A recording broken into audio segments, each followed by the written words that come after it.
Le jeudi 16 mars 2017, une délégation du Conseil économique, social et environnemental a visité le Grand Théâtre national de Dakar. Là, vous êtes dans la salle de maquillage, qui est une salle rouge pour les artistes. Vous nous préparez avant de maquillage, pour le rouge. Donc, fille, tu l'as artiste préparé. Ça consomme.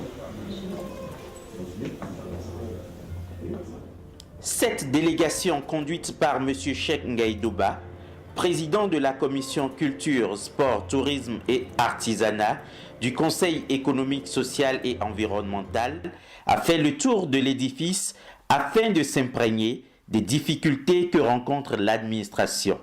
Magnéto, dans le cadre, s'il y a un retour de courant dans le circuit, le disjoncteur sera téléphoné par ses protections et il va disjoncter pour faire la protection des biens et des personnes. Par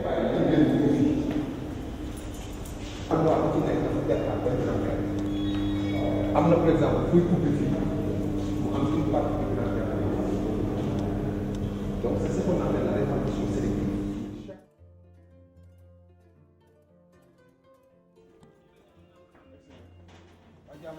Au terme de cette visite, une première dans l'histoire du Grand Théâtre national, M. Cheikh Ngaye Douba et M.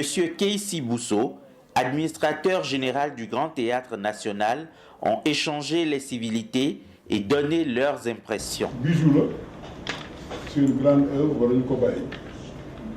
Nous avons décidé année de la culture, de thème sur la culture. Je remercie ce collaborateur parce que nous avons un document bien, nous avons posé un problème, mais nous avons parce que nous c'est bien, il t'a présenté quel amour mais reflété dans le final. Nous avons aussi pour parce que nous sommes le Conseil économique, social et environnemental, nous sommes le président de la République. Mais ce que je veux dire, c'est que l'école journaliste, le train qui est intéressé au trop, mais ça veut dire que le problème est intéressé. Donc, quand il y a le président Macky Sall, il y a une culture, le budget, moi, je vais dire que c'est une telle grand théâtre. Parce que nous avons dit que grand théâtre, comme le best, 2012, nous avons inauguré un problème. Le problème est barré. Le problème est de l'année de la culture. Inch'Allah, nous, mois de mai, au plus tard, nous allons sur la porte. Je vous remercie, franchement, je remercie la délégation de l'Union.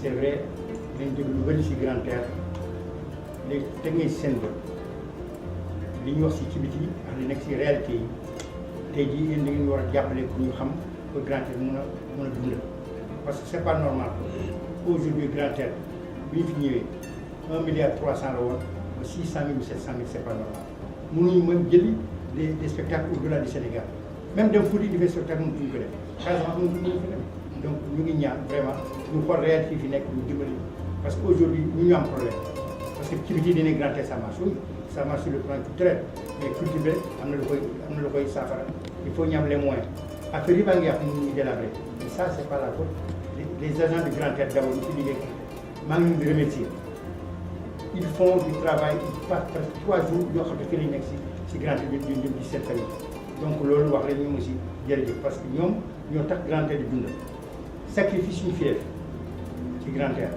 donc loolu aussi suma xarit nga suma frère nga xamante nañu avant lii donc je pense que aussi c'est liggéey la yow war nga si taxaw pour ñu xam réalité yi fi nekk parce que tant que ñi nekk ci bitim Grand Théâtre bi tamat ñi ngi ci spectacle ñu fi sabat non il y a autre chose tey jii mënuñu même indi un musicien en Gambie c'est pas normal chaque année war nañu indi au moins 2 ou 3 spectacles ñu teg ñu mun ko kii donc nag loolu la doon ñaan vraiment remercier aussi remercier le président de la République parce que lu mu def pour la culture aussi il faut le dire lu mu defal culture Senghor daan wax culture man si doomu Senghor laa bokk parce que Moundra doomu si Senghor moo ko créé aujourd'hui Senghor moo tax aujourd'hui ma nekk fii parce que bu ma nekkoon grande à l'école des arts Moundra loolu moo fi indi mais li ma la bëgg wax rek mooy aujourd'hui le président Macky Sall yokk na affaire bi nit ñi ñeme nañu. C'est par un cocktail symbolique qu'a pris fin cette visite de courtoisie.